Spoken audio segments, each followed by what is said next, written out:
Hello and welcome back my dear student. एक बार फिर से आपका स्वागत है हमारे YouTube channel smart study by Mohit पर। आज की इस वीडियो में हम एनसीईआरटी क्लास 9 साइंस की matter in our surroundings chapter 1 का इन टेक्स्ट क्वेश्चन का पार्ट 2 का सॉल्यूशन करना स्टार्ट करेंगे विथ प्रॉपर डायग्राम। यदि आपने पार्ट 1 नहीं देखा है तो देख लीजिए, उस वीडियो का लिंक मैं डिस्क्रिप्शन बॉक्स में डाल दूंगा। साथ ही आप टेलीग्राम चैनल भी ज्वाइन कर लें for notes and NCERT solution. तो चलिए आज का वीडियो स्टार्ट करते हैं। उससे पहले यदि आप हमारे चैनल के लिए नए हैं तो आप हमारे चैनल को सब्सक्राइब कर लें ताकि अगली वीडियो की नोटिफिकेशन आपको सबसे पहले मिल सके। Now let's start in text question of class 9 science chapter 1 का पार्ट 2। मैंने जिस कॉन्सेप्ट और डायग्राम से क्वेश्चंस का सॉल्यूशन बताया है, यदि आपने एग्जाम में वैसे ही समझ कर लिख लिया तो कन्फर्म आपको एग्जाम में फुल मार्क्स आ जाएंगे। ये आपके एनसीईआरटी पेज नंबर 9 और 10 के क्वेश्चंस होंगे।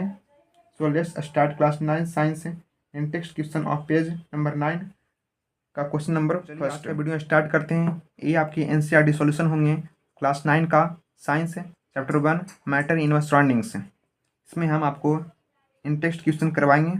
ये आपका पार्ट 2 है। पार्ट 1 का लिंक मैं डिस्क्रिप्शन बॉक्स में डाल दूंगा, वहाँ से आप देख सकते हैं। आज हम पेज नंबर 9 का सॉल्यूशन करना स्टार्ट करेंगे। पेज नंबर 9 का क्वेश्चन नंबर फर्स्ट। सबसे पहले हम क्वेश्चन को समझेंगे, उसके बाद आंसर बताएंगे डायग्राम के थ्रू बहुत अच्छे से। यदि आप इस तरह से एग्जाम में लिखते हैं तब वो कन्फर्म एग्जाम में फुल मार्क्स आ जाएंगे। तो चलिए क्वेश्चन नंबर फर्स्ट स्टार्ट करते हैं। Convert the following temperature to Celsius scale. First का ए में क्या है 300 डिग्री केल्विन, सेकंड 573 केल्विन। आपको इस टेम्परेचर को सेल्सियस स्केल में कन्वर्ट करना है। आपको केल्विन स्केल में दिया हुआ है। मैंने आपको एक फार्मूला बताया था सेल्सियस में कन्वर्ट करने के लिए। आपको एक फार्मूला मैंने बताया था C=K-273। ये आपका फार्मूला है। C मतलब सेल्सियस, K मतलब केल्विन। सेल्सियस में कन्वर्ट करने के लिए C=केल्विन में से 273 माइनस कर दोगे तो आपको सेल्सियस में निकल जाएगा आंसर। देखिए answer, we know that temperature in Celsius equal to temperature in Kelvin minus 273। ये आपका फार्मूला है सेल्सियस स्केल में कन्वर्ट करने का। ऑप्शन ए में कितना था 300 केल्विन। तो टेम्परेचर इन सेल्सियस में निकालेंगे तो K-273। के कितना है 300 में से 273 माइनस कर देंगे तो 127 डिग्री सेल्सियस आ जाएगा।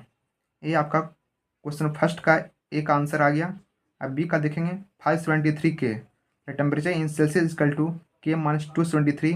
के कितना है 573 के में से 273 माइनस कर देंगे तो 300 डिग्री सेल्सियस आ जाएगा। ये आपका सेकंड का बी का आंसर आ गया। आपको इस फार्मूला को अच्छे से कंप्लीट करना है, बहुत अच्छे से। C=K-273। आप साइड में नोट भी करके लिख दोगे तो कोई दिक्कत नहीं है। और भी अच्छी बात है, एग्ज़ाम में कोई एग्जामिनर देखेगा तो फुल मार्क्स मिल जाएंगे। अब देखेंगे question number second. Question number second क्या है, what is the physical state of water at 250 degree Celsius और 100 डिग्री सेल्सियस। आपको वाटर का फिजिकल स्टेट बताना है। यदि वाटर 250 डिग्री सेल्सियस पर होता है तो वो कौन सा स्टेट में होता है, और यदि 100 डिग्री सेल्सियस पर होता है तो कौन सा स्टेट में होता है। देखिए answer, we know that physical state of water at, हम जानते हैं कि वाटर अलग अलग टेम्परेचर पर अलग अलग फॉर्म में रहता है। वाटर 0 डिग्री सेल्सियस और उसके लेस में टेम्परेचर में रहता है तो वो आइस के फॉर्म में रहता है। यदि वाटर 0 डिग्री सेल्सियस और उससे भी कम में रहता है तो वो आइस के फॉर्म में रहता है, मतलब सॉलिड के फॉर्म में रहता है। यदि 0 डिग्री सेल्सियस से 100 डिग्री सेल्सियस के बीच में रहता है तो वो वाटर के फॉर्म में होगा। 0 डिग्री सेल्सियस से 100 डिग्री सेल्सियस के बीच में रहता है तो वाटर के फॉर्म में होगा, मतलब लिक्विड के फॉर्म में होगा। और यदि 100 डिग्री सेल्सियस और एबव उससे भी ज़्यादा में रहता है तो वह स्टीम के फॉर्म में होगा, मतलब गैस के फॉर्म में होगा।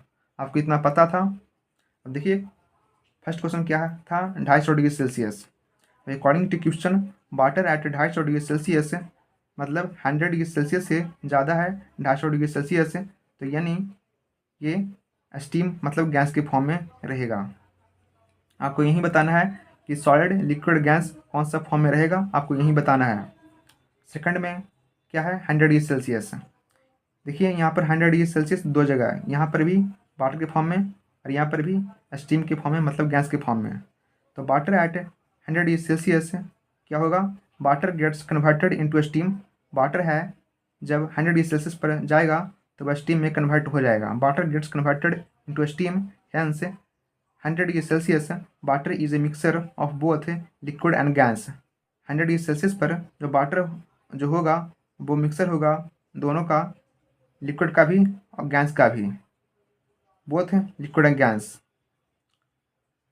आप यहाँ डायग्राम में भी देख सकते हैं, वाटर एट 0 डिग्री सेल्सियस तो वो सॉल्ट के फॉर्म में है, यदि वाटर 100 डिग्री सेल्सियस पर है तो वो लिक्विड के फॉर्म में है, यदि वाटर उससे भी ज़्यादा है तो वो गैस के फॉर्म में है। देखेंगे हम आपको एक एक लाइन अच्छी तरह से समझाएंगे ताकि आप अच्छी तरह से समझकर आप एग्ज़ाम में अच्छे से अच्छी तरह से लिख सकें, ताकि आपको एग्ज़ाम में फुल मार्क्स मिल सकें।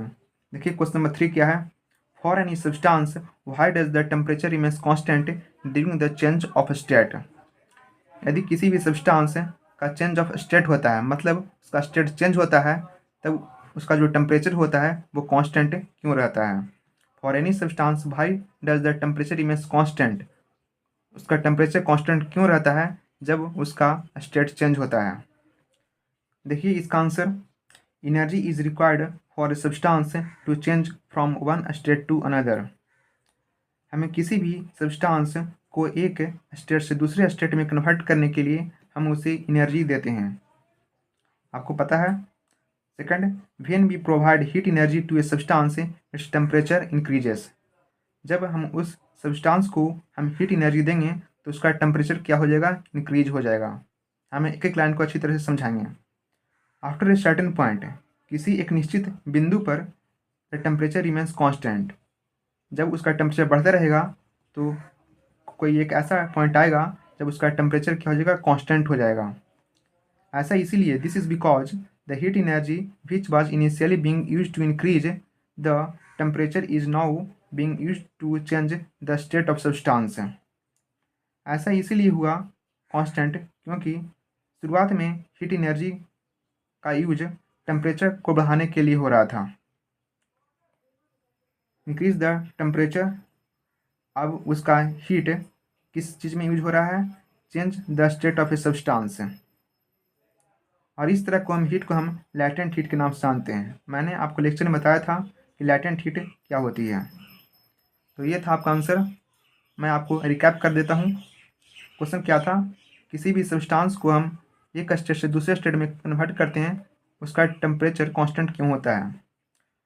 जब हम किसी सब्सटेंस को एक स्टेट दूसरे स्टेट में कन्वर्ट करते हैं तो उसे एनर्जी चाहिए होती है, और जब हम उसे एनर्जी देते हैं तो उसका टेम्परेचर इंक्रीज हो जाता है, और किसी एक सर्टेन पॉइंट पे टेम्परेचर कांस्टेंट हो जाता है। ऐसा इसलिए क्योंकि शुरुआत में हीट एनर्जी का यूज टेम्परेचर को बढ़ाने के लिए हो रहा था, अब उसका use change of state of substance, उसकी अवस्था को चेंज करने के लिए हो रहा है। इस तरह को हीट को हम लैटेंट हीट के नाम से जानते हैं। उम्मीद करते हैं आपको अच्छी तरह से समझ में आ गया होगा। अब हम देखेंगे क्वेश्चन नंबर 4। क्वेश्चन नंबर 4 क्या है, देखिए क्वेश्चन नंबर 4 क्या है, suggest a method to liquefy atmospheric gases. आपको एक ऐसा सुझाव देना है कि हम एटमॉस्फेरिक गैसेस को लिक्विड में कन्वर्ट कर सकें। देखिए आंसर, ये आपको पता होगा, atmospheric gases can be liquefied by. हम एटमॉस्फेरिक गैसेस को लिक्विड में कैसे कन्वर्ट करेंगे, जब उसका हम प्रेशर को बढ़ा देंगे और टेम्परेचर को क्या करेंगे, घटा देंगे। इस तरह करने से जो एटमॉस्फेरिक गैसेस होता है वो लिक्विड में कन्वर्ट हो जाएगा। कैसे, प्रेशर को बढ़ा देंगे और टेम्परेचर को घटा देंगे। देखिए सुझाव कैसे देना है, आपको यहाँ पर सजेस्ट ए मेथड पूछ रहा है, तो उसके लिए तो एक्सप्लेन तो करना पड़ेगा ना। तो देखिए पहले सजेशन बताते हैं, उसके बाद डायग्राम के थ्रू बताएंगे, तब और अच्छे से क्लियर हो जाएगा। When the atmospheric gases are compressed under high pressure, जब हम एटमॉस्फेरिक गैसेस को हम कंप्रेस करेंगे हाई प्रेशर के अंदर, तब उसके particles, the particles of the gas come closer, तब उसके जो गैस के पार्टिकल्स रहेंगे वो और भी क्लोज आ जाएंगे। आपको यहाँ पर बोल रहा है क्या, एटमॉस्फेरिक गैसेस, इसलिए एटमॉस्फेरिक गैसेस पर हम हाई प्रेशर लगाएंगे तब उसके पार्टिकल्स हैं वो बहुत ही क्लोज आ जाएंगे। जिसके कारण due to this the space between the particles decreases. Pressure apply होने के कारण जो गैस के जो पार्टिकल्स थे वो और भी पास पास में आ जाएंगे, मतलब डिक्रीज हो जाएंगे उसके space. After applying a certain pressure, किसी एक निश्चित दबाव के बाद the particles of gas start attracting each other resulting in the formation of liquid. किसी एक निश्चित प्रेशर के बाद वो उसके पार्टिकल्स क्या होंगे गैस के, वो एक दूसरे को अट्रैक्ट करने लगेंगे। स्पेस कम हो गई तो वो क्या करने लगेंगे, अट्रैक्ट करने लगेंगे एक दूसरे को। इसके कारण वो लिक्विड में कन्वर्ट हो जाएगा, resulting in the formation of liquid. Next point, when the change of state from gaseous to liquid takes place a lot of heat is released. जब हम गैसेस को लिक्विड में कन्वर्ट कर रहे होते हैं तो इस प्रोसेस में बहुत सारा हीट एनर्जी रिलीज होता है। तो हीट एनर्जी को रोकने के लिए हम क्या करते हैं, hence to take away this heat released during the process the temperature is also decreased. इसीलिए इस प्रोसेस के दौरान निकलने वाली जो हीट होती है उसे दूर करने के लिए हम टेम्परेचर को क्या कर देते हैं, the temperature is also decrease, temperature को डिक्रीज कर देते हैं। ये था आपका मेथड सजेशन। मैं इसे अच्छे से एक बार रिकैप कर देता हूँ ताकि आपको अच्छे से और भी समझ में आ जाए। एटमॉस्फेरिक गैसेस को वो हम लिक्विड में कैसे कन्वर्ट करेंगे, जब उसके हम प्रेशर को इंक्रीज कर देंगे और टेम्परेचर को डिक्रीज कर देंगे। जब हम एटमॉस्फेरिक गैसेस पर हाई प्रेशर लगाएंगे तब उसके जो पार्टिकल्स होते हैं गैस के वो बहुत ही क्लोज आ जाएंगे। ये हाई प्रेशर अप्लाई होने के कारण उसके पार्टिकल्स के जो स्पेस होते हैं वो और भी डिक्रीज हो जाएगी। किसी एक निश्चित प्रेशर लगने के बाद जो गैस के पार्टिकल्स होते हैं वो एक दूसरे को अट्रैक्ट करने लगेंगे, इसके कारण वो लिक्विड में फॉर्म हो जाएगा। और इस प्रोसेस के दौरान जब वो गैस से लिक्विड में कन्वर्ट हो रहा है तो बहुत सारा हीट एनर्जी का रिलीज होता है और इस हीट एनर्जी को रोकने के लिए हम टेम्परेचर को क्या करते हैं, डिक्रीज कर देते हैं। देखिए मैं आपको डायग्राम के थ्रू भी क्लियर कर देता हूँ। एक क्या है, एक पिस्टन है मतलब सिरिंज है, ये क्या है, एक सिरिंज है, उसमें क्या है, गैस भरा हुआ है, नीचे से क्या है, कोर्क है। जब ऊपर से हम प्रेशर अप्लाई करेंगे तो जो गैस के पार्टिकल्स रहेंगे वो बहुत ही क्लोज आ जाएंगे। क्लोज आने के कारण जो गैस का स्पेस होता है वो डिक्रीज हो जाएगा और किसी एक निश्चित प्रेशर लगने के बाद जो गैस होता है वो बहुत ही अट्रैक्ट करने लगेगा एक दूसरे पार्टिकल से, इसके कारण वो लिक्विड में कन्वर्ट हो जाएगा फाइनली। इस प्रोसेस में हीट एनर्जी का लॉस्ट होता है, तो इस हीट एनर्जी को रोकने के लिए हम टेम्परेचर को डिक्रीज कर देते हैं। ये था आपका मेथड या सजेशन। पेज नंबर 9 में 4 क्वेश्चन थे, वो सारे कंप्लीट हो गए हैं। अब हम देखेंगे पेज नंबर 10 का क्वेश्चन नंबर फर्स्ट। सबसे पहले हम क्वेश्चन को समझेंगे, उसके बाद आंसर को देखेंगे। देखिए क्वेश्चन नंबर फर्स्ट क्या बोल रहा है, why does a desert cooler cool better on a hot dry day. जो डिजर्ट कूलर होता है वो गर्मियों के दिन में वो ठंडा प्रदान करता है, क्यों। देखिए इसका answer, a desert cooler works due to evaporation. जो डिजर्ट कूलर होते हैं वो इवोपरेशन के प्रोसेस पर वर्क करते हैं, ये आपका मेन पॉइंट है। जो डिजर्ट कूलर होते हैं वो इवोपरेशन के प्रोसेस पर वर्क करते हैं और the water falling on the sides of the dessert cooler is evaporated by the hot air. जो डिजर्ट कूलर के किनारे पर गिरने वाले जो पानी होते हैं वो हॉट एयर के थ्रू इवोपरेट कर जाते हैं। Hence, the water takes up the latent heat from the air and the air becomes cool। और इस प्रकार पानी हवा से जो latent heat रहता है वो ग्रहण कर लेता है और जो हवा होते हैं वो कूल हो जाते हैं। And is spread in the room with the help of the fan, और फैन की हेल्प से पूरे रूम में स्प्रेड हो जाती है। ये था डिजर्ट कूलर का प्रोसेस। अब हम देखेंगे इवोपरेशन किस प्रोसेस पर वर्क करता है, ये भी इंपॉर्टेंट है। The rate of evaporation depend upon the temperature and humidity. Rate of evaporation मतलब कितना इवोपरेट करेगा एक किस चीज़ पर डिपेंड करता है, टेम्परेचर और ह्यूमिडिटी पर डिपेंड करता है। Evaporation takes place faster when temperature is high और ह्यूमिडिटी इज लेस।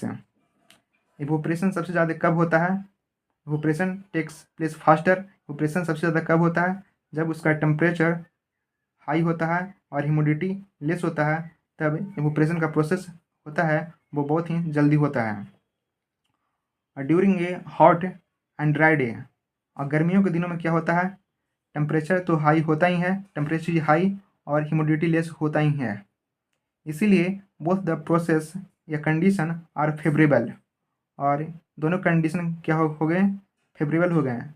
टेम्परेचर भी हाई रहता ही है गर्मियों के दिन में और ह्यूमिडिटी भी कम रहता ही है, और यही दोनों प्रोसेस इवोपरेशन का भी है। तो ये दोनों कंडीशन फेवरेबल हो गए इवोपरेशन के लिए, इसके कारण इवोपरेशन है वो जल्दी हो जाते हैं। Hence a desert cooler cools better on a hot dry day as compared to on a humid day। इसीलिए जो डिजर्ट कूलर होते हैं वो ह्यूमिड डे की तुलना में हॉट ड्राई के दिन ज़्यादा कूल करवाते हैं, मतलब ज़्यादा ठंडा प्रदान करते हैं गर्मियों के दिनों में ह्यूमिड डे की तुलना में। ये था आपका क्वेश्चन नंबर फर्स्ट का आंसर और सोल्यूशन। उम्मीद करते हैं आपको अच्छी तरह से समझ में आ गया होगा। अब हम देखेंगे क्वेश्चन नंबर सेकंड क्या बोल रहा है। How does water kept in an earthen pot, यानी मटका, आपने मटका देखा भी होगा, ऐसा रहता मटका। How does water kept in an earthen pot become cool during summers, गर्मियों के दिनों में जो मिट्टी के बर्तन होते हैं मटका, उसमें ठंडा पानी कैसे हो जाता है। इसका आंसर आप क्या लिखेंगे, an earthen pot has large number of tiny pores on its body, जो मिट्टी के बर्तन पर बहुत सारे छिद्र होते हैं छोटे छोटे, आपने देखा भी होगा। An earthen pot has large number of tiny pores on its body, hence a small amount of water seeps out from this pores and gets evaporated from the surface. इसीलिए जो इन छिद्रों, जो पोर्स होते हैं, इन छिद्रों से थोड़ा सा पानी मटके के अंदर से सिसक कर बाहर आ जाता है। पोर्स के कारण जो अंदर में जो पानी रहता है वो थोड़ा बहुत सिसक कर, सिप्स मतलब सिसक कर उसके सतह पे आ जाते हैं, एंड वो क्या होते हैं, इवोपरेट फ्रॉम द सरफेस, और सरफेस से इवोपरेट हो जाते हैं। देन आगे क्या लिखेंगे, the heat required for evaporation comes from water inside the pot, और जो इवोपरेशन के लिए जो हीट चाहिए होता है वो बर्तन के अंदर से आते रहता है। From water inside the pot, वो बर्तन के अंदर से पानी से हीट आता रहता है जो इवोपरेशन को चाहिए होता है।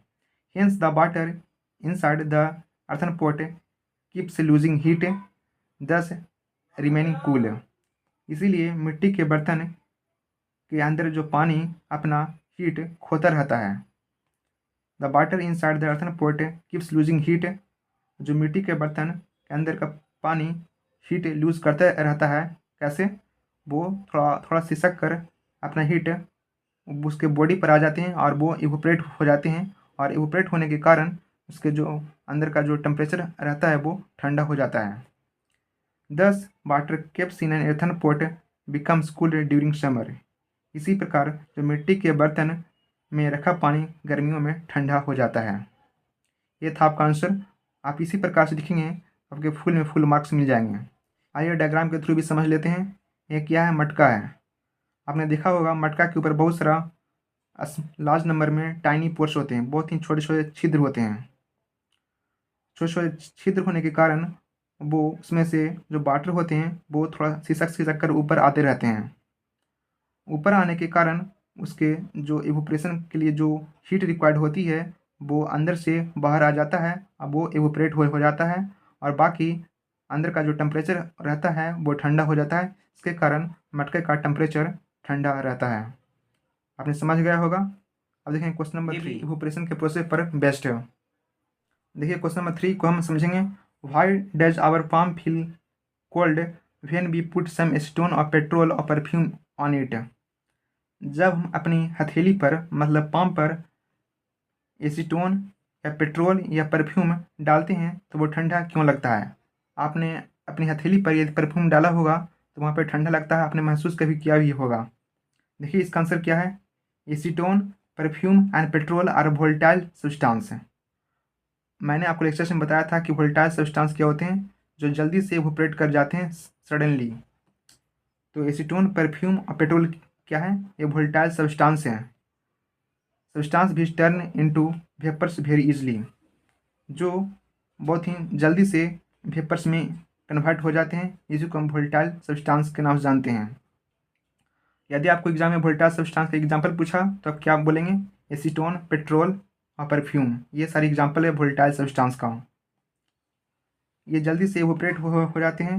इसके कारण hence we put either of the substances on our palm, it immediately takes heat from our palm and इवोपरेट्स।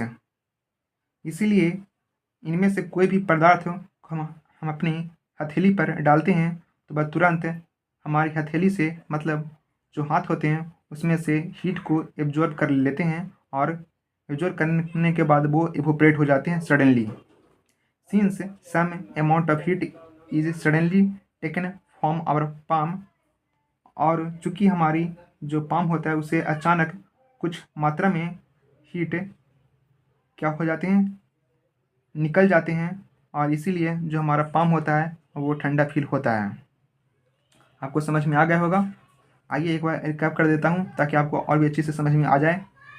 इनमें से कोई भी सब्सटेंस, एसीटोन, पेट्रोल या परफ्यूम, कोई भी सब्सटेंस को हम अपनी हथेली पर डालते हैं तो वो इमीडिएटली क्या करता है, हीट को ले लेता है और उसे इवोपरेट कर देता है, और इवोपरेशन होने के बाद हमारी हथेली पर ठंडा फील होता है।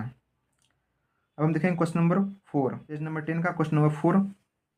देखिए क्वेश्चन नंबर 4 क्या बोल रहा है? Why are we able to sip hot tea और milk faster from a saucer than a cup. बड़े वालों को हम सॉसर मतलब कस्तरी के बोलते हैं इसे, और इसे हम कप बोलते हैं। तो क्वेश्चन क्या बोल रहा है? हम कप की अपेक्षा कस्तरी से जल्दी गर्म चाय या दूध क्यों पी लेते हैं? तो इसका आंसर आपको बताना है। A hot cup of tea और milk gets cooler due to evaporation. Evaporation होने के कारण जो गर्म चाय या दूध क्या हो जाता है, ठंडा हो जाता है। एवोपरेशन होने के कारण जो गर्म दूध या चाय है वो ठंडा हो जाता है। Since the surface area is more when tea और milk is in the saucer as compare to that when tea और milk is in the cup, the rate of evaporation is faster in a saucer. इसका मतलब जो चाय और milk cup में रखा होता है उसकी तुलना में कस्तरी में जो चाय और मिल्क रखा होता है वो इसमें जल्दी से इवोपरेट कर जाता है, क्योंकि इसमें सरफेस एरिया ज़्यादा होता है। इसमें सरफेस एरिया बहुत ही कम होता है, इसमें देरी से इवोपरेशन होगा, और इसमें जल्दी से इवोपरेशन होगा तो वो जल्दी ठंडा होगा, जिसके कारण हम कस्तरी से हम जल्दी कुछ भी पी लेते हैं जो इसमें रहता है। Hence we are able to sip hot tea और milk faster from a saucer rather than a cup। इसीलिए हम कप के बजाय कस्तरी से गर्म चाय या दूध जल्दी पी लेते हैं। इसमें मेन पॉइंट था सरफेस एरिया। इसमें सरफेस एरिया ज़्यादा है, इसमें सरफेस एरिया कम है। सरफेस एरिया कम वाले में इवोपरेशन देरी से होगा, इसमें ज़्यादा सरफेस एरिया है तो इसमें इवोपरेशन जल्दी होगा। जल्दी होने के कारण ये जल्दी ठंडा होगा, ये लेट से ठंडा होगा, और जल्दी ठंडा होने के कारण इसे हम जल्दी में पी लेंगे और इसमें टाइम लगेगा। यही था आपका आंसर। हम देखेंगे क्वेश्चन नंबर 5। ये आपका लास्ट क्वेश्चन आई थिंक, हाँ ये आपका लास्ट क्वेश्चन है। ये क्वेश्चन नंबर 5 क्या बोल रहा है? What type of clothes should be wear in summers. हमें गर्मियों के दिन में किस प्रकार के कपड़े पहनने चाहिए, ये भी इवोपरेशन के प्रोसेस पर बेस्ड है। मैंने आपको बताया ना कि पेज नंबर 10 में जितने भी क्वेश्चन हैं वो सारे इवोपरेशन पर बेस्ड है। देखिए इसका आंसर क्या है? Summer is the hottest season in the year, so we sweat a lot. Summer क्या है? बहुत ही गर्म वाले दिन होते हैं इस ईयर में, जिसके कारण हमें बहुत पसीना आता है। Summer is the hottest season in the year, so we sweat a lot. Thus we should wear light cotton clothes in summer to keep our self cool. इसलिए हमें गर्मियों में खुद को ठंडा रखने के लिए हल्के सूती के कपड़े पहनने चाहिए। कॉटन, अब इसका हम रीज़न देखेंगे, लाइट कॉटन क्लोथ्स क्यों पहनना चाहिए। सबसे पहले हम कॉटन की बात करेंगे। तो cotton is the good absorber of water. जो कॉटन होते हैं वो बहुत ही अच्छा एब्जॉर्बर होते हैं वाटर के लिए। Hence it absorbs all the sweat coming out from the body and exposes this to the air. जो कॉटन होते हैं वो वाटर को अच्छे तरह से एब्जॉर्ब कर लेता है, और जिसके कारण ये जो बॉडी से स्वेट निकलता है उसे भी अच्छी तरह से एब्जॉर्ब करने के बाद वो एयर में क्या कर देते हैं, एक्सपोज कर देते हैं, when the sweat is expose to air, और स्वेट को जब एयर में एक्सपोज आता है, जब बाहर आता है, इट एवोपरेट्स, वो क्या हो जाता है, एवोपरेट हो जाता है। स्वेट जब बॉडी से बाहर निकलता है, जब एयर के कांटेक्ट में आता है, तब वो एवोपरेट हो जाता है। इसके कारण living our body cooler and more comfortable, और एवोपरेशन होने के कारण जो हमारा बॉडी है वो अच्छा फील करता है, ठंडा फील करता है और आरामदायक फील करता है। मैंने आपको लाइट कॉटन क्लोथ्स के बारे में बताया, तो कॉटन के बारे में बता दिया कि वो अच्छे ऑब्जर्वर होते हैं वाटर के लिए, तो वो बॉडी से स्वेट को निकाल कर जब एयर में आता है तो वो एवोपरेट कर जाता है। अब हम लाइट के बारे में बताएंगे, इसका क्या रीज़न है। Light colour clothes are poor observer of heat. जो लाइट कलर क्लोथ होते हैं वो अच्छे ऑब्जर्वर नहीं होते हैं हीट के लिए, अच्छे ऑब्जर्वर नहीं होते हैं, तो इसीलिए तो हम इसे इट ड्यूरिंग द समर्स, इसीलिए हम गर्मियों के दिनों में लाइट कॉटन क्लोथ्स को बियर करते हैं। यही था आपका एनसीईआरटी का सॉल्यूशन का पार्ट 2। आपको आज का लेक्चर आसानी से समझ में आ गया होगा। आपको वीडियो कैसा लगा या कुछ पूछना हो तो कमेंट सेक्शन में अपना रिव्यू दीजिए। So please like, subscribe and share this video to your friends. Thank you. और साइड में कमेंट के साइड में एक हाइप का ऑप्शन आया होगा, उसे भी हाइप कर दें, इसलिए मुझे मोटिवेशन मिलेगा कि मैं आगे भी ऐसे ही वीडियो बनाता रहूं। Thank you.